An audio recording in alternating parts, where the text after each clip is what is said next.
ہم کوئی نماز اپنی قضا نہیں ہونے دیں گے۔ کیا خیال ہے؟ پکا ہے ارادہ؟ اچھا، قضا نہیں ہونے دینے کے لیے کیا کرنا پڑے گا؟ کبھی تھکن کی حالت میں نماز پڑھنی پڑے گی۔ تھکے ہوئے آئے ہیں سفر سے اور اگر لیٹ گئے نماز قضا ہو جائے گی تو کیا کریں گے؟ پہلے نماز پڑھیں گے۔ کبھی کیا ہوگا؟ رات کو نیند پوری نہیں ہوئی، آخر رات میں سونے کا موقع ملا، نیند چھوڑ کے اٹھنا ہی پڑے گا، اس کے بغیر تو نماز نہیں ہوگی، تو چھوڑ کے اٹھیں گے انشاءاللہ انشاءاللہ۔ کبھی طبیعت خراب ہوگی اور اٹھنے میں تکلیف ہوگی، بخار ہے، درد ہے، اٹھا نہیں جا رہا ہے، ہم سب اپنے اللہ سے عافیت مانگیں کہ ہمیں کبھی ایسی بیماری ہی نہ ہو۔ ایسے بھی تو دعا کر سکتے ہیں بھائی، اللہ میاں سے مانگنے میں کیا پریشانی ہے؟ ہمیں کبھی ایسی بیماری نہ ہو کہ ہم نماز نہ پڑھ سکیں۔ تو لیکن اگر ذرا بہت آ بھی جائے کوئی بیماری تو ہم بیماری کو بہانہ بنائیں گے، آج تو میری طبیعت خراب ہے بس پڑا رہنے دو، نہیں، ہم یہ کام نہیں کریں گے انشاءاللہ۔ جیسے حال میں بھی ہوں گے، اللہ ہمیں عافیت سے رکھے، یہ ہماری دعا ہے، لیکن ہم جس حال میں اللہ رکھیں گے ہم انشاءاللہ نماز ضرور پڑھیں گے، پابندی کریں گے، نماز قضا نہیں ہونے دیں گے۔ اور ظاہر ہے کہ مسجد کے اندر جتنے لوگ ہیں یہ تو سب مرد ہی ہیں نا، اور مردوں کی نماز کہاں ہوتی ہے؟ وہ ایک لطیفہ سن لیجئے، بہت دیر ہو گئی ہے آپ کو بیان سنتے سنتے، اس کے بعد دعا کا نمبر بھی آ رہا ہے۔ لکھنؤ کے ایک نواب صاحب اپنی اہلیہ کے ساتھ کھانا کھا رہے تھے، اندر کہیں بیٹھے ہوئے کمرے میں، اچانک سانپ آ گیا۔ اب نواب صاحب ہوں یا مولانا صاحب ہوں، انہیں سانپ وانپ مارنے کی پریکٹس تو ہوتی نہیں، یہ تو بیچارے ہمارے محنت کرنے والے بھائیوں کی ہوتی ہے ہمت۔ تو نواب صاحب کہنے لگے ارے بھائی کسی مرد کو بلاؤ، کسی مرد کو بلاؤ۔ ڈر کے وہ چارپائی پہ چڑھ گئے مسہری پہ اور کہنے لگے کسی مرد کو بلاؤ۔ تو بیوی جو ساتھ میں کھانا کھا رہی تھی انہوں نے کہا کہ آپ بھی تو مرد ہیں، تو کہنے لگے ہاں صحیح وقت پہ یاد دلایا، ڈنڈا لاؤ، صحیح وقت پہ یاد دلایا، صحیح وقت پہ یاد دلایا کہ میں بھی مرد ہوں۔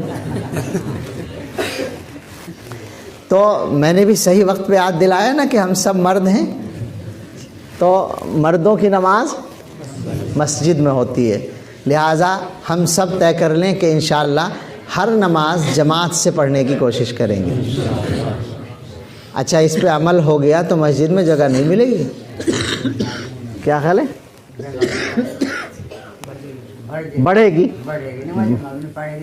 ہاں میں یہی کہہ رہا ہوں، جگہ کم پڑ جائے گی، لیکن پڑھنے دو کم، مسجد والے بناویں اور آؤ مسجد میں اور کہو کہ صاحب جگہ چاہیے مسجد میں نماز پڑھنے کے لیے، بڑھاؤ مسجد، دوسری منزل بناؤ۔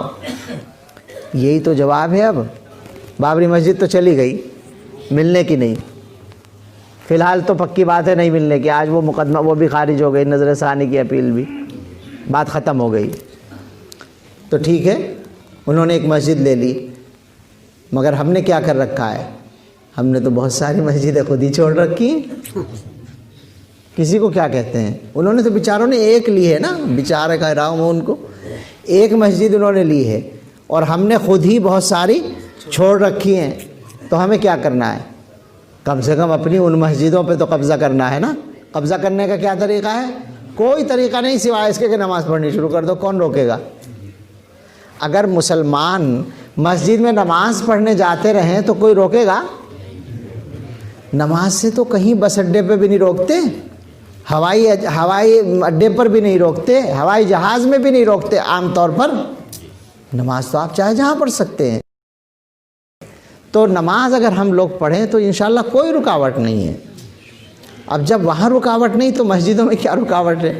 مسجدیں تو خراب ہی ہوتی ہیں اس لیے کہ ہم نماز نہیں پڑھتے۔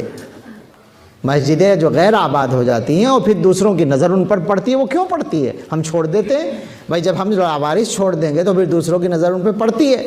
تو اس لیے ہم سب آج پکا ارادہ کر لیں۔ میں بار بار کہنا چاہتا ہوں، میں کوئی تقریر نہیں کرتا ہوں، باتیں کرتا ہوں، عہد کرتا ہوں، اپنے چکر میں ہوں، اصل تو میں اپنے آپ ٹھیک ہو جاؤں کسی طرح سے، اور میرے ساتھ میں میرے دوست، میرے احباب بھی ٹھیک ہو جائیں، اصل مقصد تو یہی ہے۔